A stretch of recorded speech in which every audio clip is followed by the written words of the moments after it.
সবাইকে আমন্ত্রণ জানাচ্ছি আজকের এই ভিডিওতে। আপনাদের যাতায়াতকে সহজ করার জন্য সকল ধরনের যোগাযোগ মাধ্যম নিয়ে বেশ কিছু ভিডিও রয়েছে আমার এই চ্যানেলে। আপনারা বিভিন্ন জেলায় যাতায়াত কিভাবে করবেন তার বিস্তারিত তথ্য পাবেন এখানে। বিশ্বের অনেক দেশেই যাতায়াতের অন্যতম মাধ্যম হচ্ছে রেলওয়ে। যেই জেলাগুলোতে আমরা রেলওয়ের মাধ্যমে সরাসরি যাতায়াত করতে পারি কিংবা অন্য কোনো নিকটবর্তী জেলায় নেমে সেই জেলাতে যেতে পারি, সেই ধরনের তথ্য নিয়ে বেশ কিছু ভিডিও রয়েছে আমার এই চ্যানেলে। তো আশা করি আজকের এই ভিডিওটি আপনাদের উপকারে আসবে। চলুন শুরু করা যাক আজকের এই ভিডিও।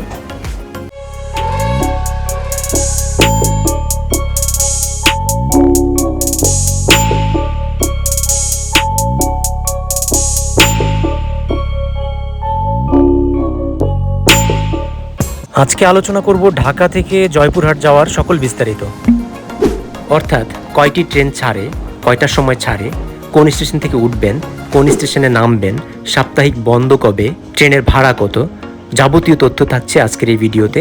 অত্যন্ত তথ্যবহুল একটি ভিডিও, সম্পূর্ণ ভিডিও দেখার অনুরোধ রইল। ঢাকার দুটি স্টেশন হতে আপনি বাংলাদেশের যে কোনো স্থানে ট্রেন যাত্রা করতে পারবেন। একটি হচ্ছে কমলাপুর রেল স্টেশন, আরেকটি হচ্ছে বিমানবন্দর রেল স্টেশন। অর্থাৎ এই দুটি স্টেশনে সকল ট্রেন যাত্রা বিরতি করে। আপনারা যারা ঢাকা দক্ষিণ সিটি কর্পোরেশনে থাকেন তাদের জন্য কমলাপুর স্টেশন, আর যারা উত্তর সিটি কর্পোরেশনে থাকেন তাদের জন্য বিমানবন্দর রেল স্টেশন।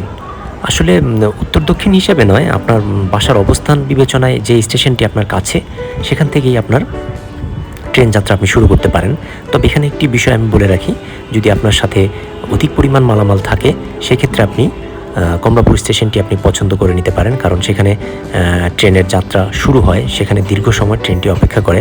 কিন্তু বিমানবন্দর স্টেশনে ট্রেনটি 5 মিনিটের জন্য যাত্রা বিরতি করে। কমলাপুর থেকে ছেড়ে এসে প্রথম স্টপেজ বিমানবন্দর স্টেশন। তো এইটি বিবেচনায় নিয়ে আপনার সাথে আপনার ব্যাগেজ, লাগেজ সেগুলো বিবেচনা করে আপনি আপনার ট্রেন স্টেশনটি যাত্রার জন্য সিলেক্ট করতে পারেন। ঢাকা হতে জয়পুরহাটের উদ্দেশ্যে মোট 6টি আন্তনগর ট্রেন যাত্রা করে। এগুলো হচ্ছে নীলসাগর এক্সপ্রেস, একতা express, Chilahati express, Drutojan express, Kurigram express ও পঞ্চগড় এক্সপ্রেস। এই আন্তনগর ট্রেন সমূহে 3 ধরনের আসন ব্যবস্থা রয়েছে। একটি হচ্ছে এসি কেবিন অর্থাৎ এসিএস, স্নিগ্ধা অর্থাৎ এসি চেয়ার কোচ যেটি, আর এস চেয়ার অর্থাৎ যেটি নর্মাল চেয়ার কোচ। এই 3 ধরনের আসন ব্যবস্থায় কয়টি করে আসন রয়েছে, ভাড়া কত, কয়টায় ছাড়ে, কয়টায় পৌঁছায়, এখন তার বিস্তারিত দেখব। দিনের শুরুতে ঢাকা হতে জয়পুরহাটের উদ্দেশ্যে নীলসাগর এক্সপ্রেস ট্রেনটি যাত্রা শুরু করে। এটি সকাল 6টা 40 মিনিটে যাত্রা শুরু করে জয়পুরহাট দুপুর 1টা 4 মিনিটে পৌঁছায়। মোট সময় লাগে 6 ঘন্টা 24 মিনিট।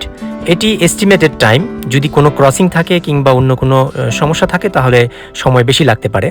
তো এই ট্রেনটিতে মোট এসি চেয়ারে বরাদ্দ রয়েছে 30টি সিট, এসি এসে কোনো বরাদ্দ নাই জয়পুরহাটের জন্য, এবং স্নিগ্ধা অর্থাৎ এসি চেয়ার কোচে মোট সিট বরাদ্দ রয়েছে 15টি। নর্মাল চেয়ার কোচের ভাড়া 390 টাকা, এসি এস 892 টাকা এবং স্নিগ্ধা 742 টাকা। দিনের দ্বিতীয় ট্রেনটি হচ্ছে একতা এক্সপ্রেস। একতা এক্সপ্রেস ঢাকা হতে সকাল 10টা 10 মিনিটে যাত্রা শুরু করে জয়পুরহাটে 4টা 53 মিনিটে পৌঁছায়।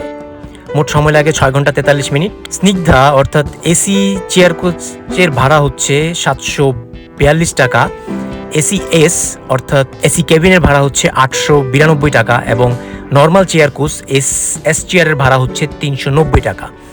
স্নিগ্ধায় বরাদ্দ রয়েছে 5টি আসন, এসি এসে বরাদ্দ রয়েছে 4টি আসন এবং নর্মাল চেয়ার কোচে মোট আসন বরাদ্দ রয়েছে 35টি। দিনের তৃতীয় ট্রেনটি হচ্ছে চিলাহাটি এক্সপ্রেস। এটি ঢাকা হতে বিকাল 5টায় যাত্রা শুরু করে জয়পুরহাটে রাত 11টা 39 মিনিটে পৌঁছায়। এই ট্রেনে মোট 2 ধরনের আসন ব্যবস্থা রয়েছে। একটি হচ্ছে স্নিগ্ধা ও এস চেয়ার। স্নিগ্ধাতে মোট বরাদ্দ রয়েছে 15টি সিট এবং এস চেয়ারে মোট বরাদ্দ রয়েছে 68টি সিট। স্নিগ্ধার ভাড়া হচ্ছে 742 টাকা এবং এস চেয়ারের ভাড়া হচ্ছে 390 টাকা। দিনের চতুর্থ ট্রেনটি হচ্ছে দ্রুতযান এক্সপ্রেস। দ্রুতযান এক্সপ্রেস রাত 8টায় ঢাকা হতে যাত্রা করে জয়পুরহাটে রাত 1টা 56 মিনিটে পৌঁছায়।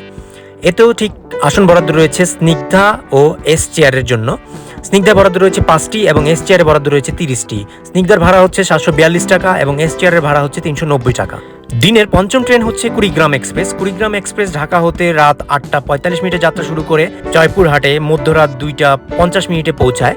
এই ট্রেনটিতে মোট সময় লাগে 6 ঘন্টা 5 মিনিট। এই ট্রেনে এস চেয়ারে মোট আসন বরাদ্দ রয়েছে 40টি, এসি বার্থে আসন বরাদ্দ রয়েছে 0টি, অর্থাৎ কোনো আসন বরাদ্দ নেই। স্নিগ্ধায় আসন বরাদ্দ রয়েছে 12টি। এস চেয়ারের ভাড়া হচ্ছে 390 টাকা এবং স্নিগ্ধার ভাড়া হচ্ছে 742 টাকা। দিনের ষষ্ঠ এবং সর্বশেষ ট্রেনটি হচ্ছে পঞ্চগড় এক্সপ্রেস। পঞ্চগড় এক্সপ্রেস ঢাকা হতে রাত 10:45 যাত্রা শুরু করে জয়পুরহাটে ভোর 4:47 পৌঁছায়। এই ট্রেনটিতে মোট সময় লাগে 6 ঘন্টা 2 মিনিট। এটি এস্টিমেটেড টাইম, যদি কোনো ক্রসিং কিংবা অন্য কোনো সমস্যা থাকে তাহলে সময় কম বেশি লাগতে পারে। স্নিগ্ধায় মোট আসন বরাদ্দ রয়েছে 3টি, এসি বার্থে আসন বরাদ্দ রয়েছে 0টি, এস চেয়ারে আসন বরাদ্দ রয়েছে 40টি। স্নিগ্ধার ভাড়া 742 টাকা এবং এস চেয়ারের ভাড়া 390 টাকা। নীলসাগর সাপ্তাহিক বন্ধ সোমবার, একতা বন্ধ নাই, চিলাহাটি শনিবার, দ্রুতযান বন্ধ নাই, কুড়িগ্রাম বুধবার, পঞ্চগড় এক্সপ্রেস বন্ধ নাই। আমাদের দেশে বিদ্যমান সকল ধরনের যাতায়াত ব্যবস্থার মধ্যে রেল যাতায়াত সবচেয়ে আরামদায়ক। আপনি গ্রাম বাংলার অপরূপ সৌন্দর্য দেখতে দেখতে যাত্রার সময়টি পার করতে পারবেন। পাশাপাশি ট্রেনে খাবারের সুব্যবস্থা রয়েছে। আর যদি ভাগ্য সুপ্রসন্ন হয়, মেঘ, বৃষ্টি, সূর্য অস্ত, সূর্য উদয় দেখারও সৌভাগ্য হতে পারে। বর্তমানে সবচেয়ে বড় বিষয় হলো বাংলাদেশ রেলওয়েতে শিডিউল বিপর্যয় অনেকাংশে কমে এসেছে। বর্তমানে যতটা সম্ভব বাংলাদেশ রেলওয়ে চেষ্টা করে সঠিক সময়ে যাত্রীদেরকে গন্তব্যে পৌঁছানোর জন্য। এই রুটে ট্রেনের টিকিটের চাহিদা অনেক, তাই আপনাকে পূর্বেই ট্রেনের টিকিট কেটে নিতে হবে। আপনি অনলাইনে কাটতে পারেন অথবা যে কোনো স্টেশনের কাউন্টারে গিয়েও কাটতে পারেন। অনলাইন এবং কাউন্টারে 11 দিন আগে থেকে টিকিট কাটা শুরু হয়। আপনি আপনার সুবিধা মতো সময়ে টিকিট কেটে নেবেন। এই সকল ট্রেনে 6 থেকে 6.5 ঘন্টায় আপনি জয়পুরহাট পৌঁছে যাবেন। জয়পুরহাট স্টেশনটি শহরের প্রাণকেন্দ্রে বিধায় আপনি যে কোনো মাধ্যম দিয়ে আপনার কাঙ্ক্ষিত গন্তব্যে চলে যেতে পারবেন। তো আশা করি এই ভিডিওটি আপনাদের যাত্রাপথে সহায়ক হিসেবে কাজ হবে। তো পরবর্তীতে এই ধরনের ভিডিও যদি আরও দেখতে চান অথবা এই ধরনের যাত্রা সংক্রান্ত ভিডিও যদি আপনার প্রয়োজন হয়, সেক্ষেত্রে আপনি আমার চ্যানেলটি সাবস্ক্রাইব করে রাখতে পারেন। ভিডিওটি ভালো লাগলে শেয়ার করবেন এবং আমার ফেসবুক পেজটি ফলো করে রাখতে পারেন। তো আজকের মতো এখানেই বিদায় জানাচ্ছি। পরবর্তীতে আবার দেখা হবে নতুন কোনো ভিডিও নিয়ে। সবাই ভালো থাকবেন।